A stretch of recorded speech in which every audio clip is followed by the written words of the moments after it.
Hi hello friends, welcome to English knowledge for education channel. So చూడండి, మనము try మెథడ్లో బోధన లక్ష్యాలు స్పష్టీకరణ అటువంటి అంశాన్ని చెప్పుకోవడం అనేది జరిగింది. సో పార్ట్స్ వైజ్ మనకు ఇంకా మిగిలింది లాస్ట్ పార్ట్ స్పష్టీకరణలో. ఇది చెప్పుకుంటే ఈ టాపిక్ మనకు అయిపోవడం అనేది జరుగుతుంది. సో కంప్లీట్గా మనకు లక్ష్యాలు ఎవరి కోసమో, స్పష్టీకరణలు ఎవరి దగ్గర చూస్తే తెలుసు, ఫస్ట్ నుంచి చెప్పుకుంటున్నాం. ఈ స్పష్టీకరణలో కూడా మనము జ్ఞానాత్మక రంగానికి సంబంధించినటువంటి 3 లక్ష్యాలు ఉన్నాయి కదా. అవి జ్ఞానం, అవగాహన, వినియోగం వరకు చెప్పుకున్నాం. ఇప్పుడు భావావేశ రంగంలో ఉన్నటువంటి ఆ 3 లక్ష్యాలు, అంటే ఆ బోధనకు సంబంధించినటువంటి ఆ 3 లక్ష్యాల గురించి మనం చెప్పుకోవాలి. సో అందులో ఫస్ట్ వచ్చేసి మనకు ఏముంటుంది? చూడండి, అభిరుచి ఉంటుంది. దీన్ని మనం ఏమంటాం? ఆసక్తి కూడా అంటాం. దాంతోపాటు మనకు ఇంకోటి ఏముంటుంది? వైఖరులు ఉంటాయి. చూడండి, వైఖరులు. దాంతోపాటు మనకేముంటుంది? ప్రశంస అనేది ఉంటుంది. గుర్తుపెట్టుకోండి. ఇప్పుడు మనకు అభిరుచి, ఆసక్తి 3 సబ్జెక్టులకు కలిపి కూడా మనకు ఒకటే అండి. సైన్స్, సోషల్, మ్యాథ్స్ మూడింటికి ఇవి వర్తిస్తాయి. ఒకటే స్పష్టీకరణలు వర్తిస్తాయి మ్యాక్సిమం. అర్థమవుతుందా? చూడండి, ఇప్పుడు నేను చెప్పేటివి సైన్స్లోను, సోషల్లోను, మ్యాథ్స్లో కూడా వర్తిస్తాయి. అసలు అభిరుచి అంటే ఏంది, ఆసక్తి అంటే ఏంది? చూడండి, మనకు ఏదైనా కానీ దీన్ని మనం ఇంగ్లీష్ ఇంట్రెస్ట్ అంటాం. చూడండి, మనకు ఏదైనా ఒక అంశాన్ని నేర్చుకోవాలంటే ఖచ్చితంగా మనకు అభిరుచి అనేది ఉండాలి, లేదా ఆసక్తి అనేది ఉండాలి. మనం ఏ అంశం మీద అయితే ఏకాగ్రతగా నిలుపుతున్నామో, ఏకాగ్రతగా కాన్సన్ట్రేషన్గా ఉంటున్నామో అదే మనము అభిరుచి లేదా ఆసక్తి అంటాం ఆ సబ్జెక్ట్కి సంబంధించి. అర్థమవుతుందా? చూడండి, ఇప్పుడు నేను ఎడ్జిట్లో దాదాపు మనకు 7, 8 దాదాపు కంటెంట్లు కూడా ఉన్నాయి, దాంతోపాటు మెథడాలజీలు కూడా ఉన్నాయి.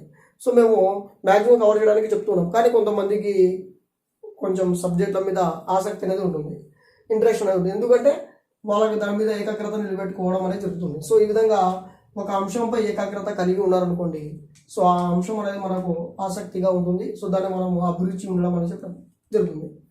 ఇది మనకు భావావేశ రంగంలో నుంచి ఎక్కడి నుంచి తీసుకోబడిందంటే ప్రతిస్పందించడం అని ఉంది కదండి భావావేశ రంగంలో.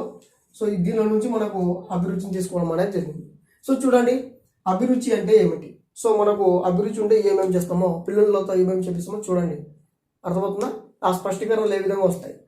దీనిలో మొత్తం మనకు చూసుకుంటే ప్రాజెక్ట్ వర్క్ మాదిరిగానే ఉంటుంది. చూడండి, ఏం చేస్తాం? అభిరుచి ఉంటే పిల్లలు ఏం చేస్తారు?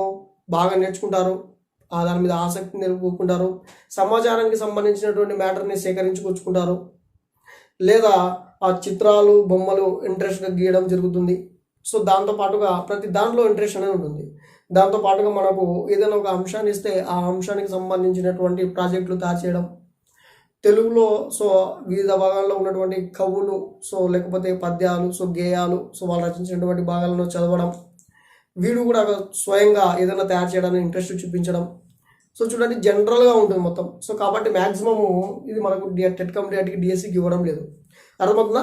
చూడండి, జనరల్ టాపిక్.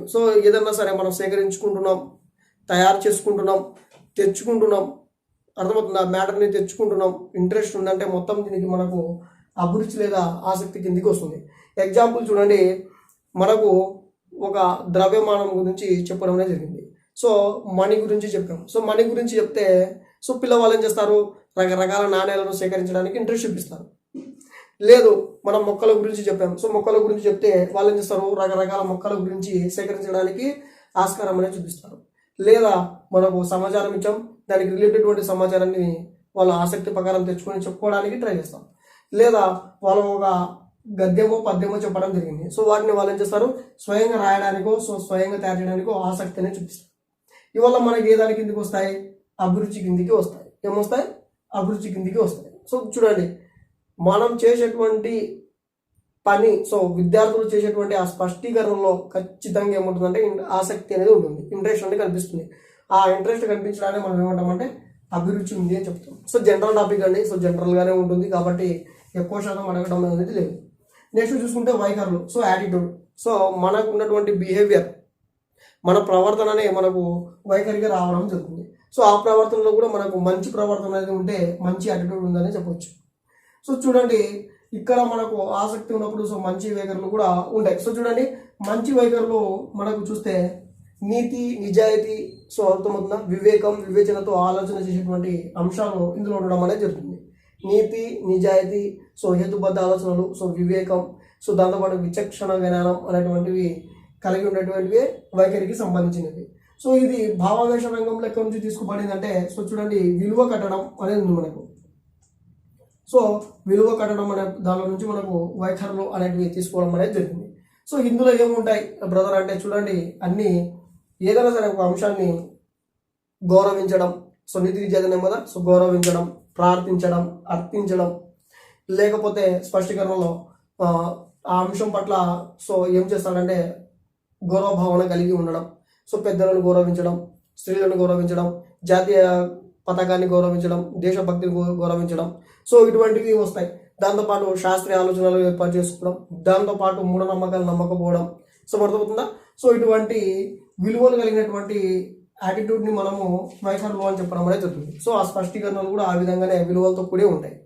సో మంచి చెడుల యొక్క తారతమ్యాలకు తెలుసుకోవడం, అర్థమవుతుందా, పెద్దల పట్ల గౌరవాన్ని కలిగి ఉండడం, సో మూఢనమ్మకాలను కలిగి ఉండకపోవడం, సో దాంతోపాటు చూడండి మన దేశాన్ని, సో దేశ గౌరవాన్ని నిలబెట్టడం పాటుపడడం, సో పెద్దవాళ్ళను రోడ్డు దాటించడం, అర్థమవుతుందా.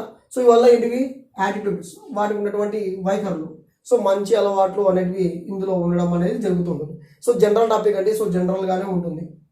ఒక వ్యక్తి రోడ్డు దాటుతూ ఉన్నాడు, సో గుడ్డు వ్యక్తి రోడ్డు దాటలేకపోతున్నాడు, ఇతను వెళ్ళి దాటించాడు, అది ఒక వైఖరి, అది అతని ఒక యాటిట్యూడ్. ఒక బస్సులో కూర్చున్నటువంటి వ్యక్తి ఒక వికలాంగుడు వచ్చాడు, ఇతను లేచి నిలబడ్డాడు, అదొక వైఖరి. సో స్త్రీ మూర్తులు ఉన్నారు, సో వెళ్తూ ఉన్నప్పుడు సో వాళ్ళకు గౌరవించాడు, సో అదొక వైఖరి. సో మనకు హేతువాద ఆలోచన, శాస్త్రీయబద్ధమైనటువంటి ఆలోచన ఆలోచించాడు, సో మూఢనమ్మకాలు నమ్మడం లేదు, అదొక వైఖరి. సో ఈ విధంగా మనకు యాటిట్యూడ్స్ అనేవి ఉండడం జరుగుతుంది. ఇది భావావేశ రంగంలో విలువకరణం అనేటువంటి రంగం ఉపరంగం నుంచి తీసుకోవడం అనేది జరిగింది. నెక్స్ట్ చూసుకుంటే ప్రశంస అనేది ఉంది. సో ప్రశంస కూడా మనకు విలువ కట్టడం నుంచి తీసుకోవడం అనేది జరిగింది. సో చూడండి, ప్రశంస అంటే ఏంది, పొగడ్త లేదా అభినందించడం అని అర్థం వస్తుంది. సో చూడండి, ఈ ప్రశంసలో ఏముంటుంది అంటే మనము ఒక అంశాన్ని ఏం చేస్తామంటే సపోర్ట్ చేస్తాం, దాన్ని మనం ఏమంటాం పొగడడం అని చేస్తాం, దాన్ని ప్రశంసించడం అని చేస్తాం. దీంట్లో స్పష్టీకరణలు ఏమున్నాయి అని అంటే చూడండి, ఈ మూడింటికి ఎగ్జాంపుల్ చూసుకుందాం. ఇక్కడ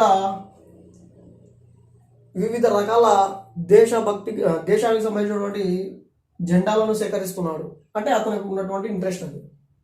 అదే జాతీయ పతాకాన్ని ఇక్కడ గౌరవిస్తున్నాడు, సో గౌరవిస్తున్నాడు అంటే అతని యొక్క యాటిట్యూడ్ అది.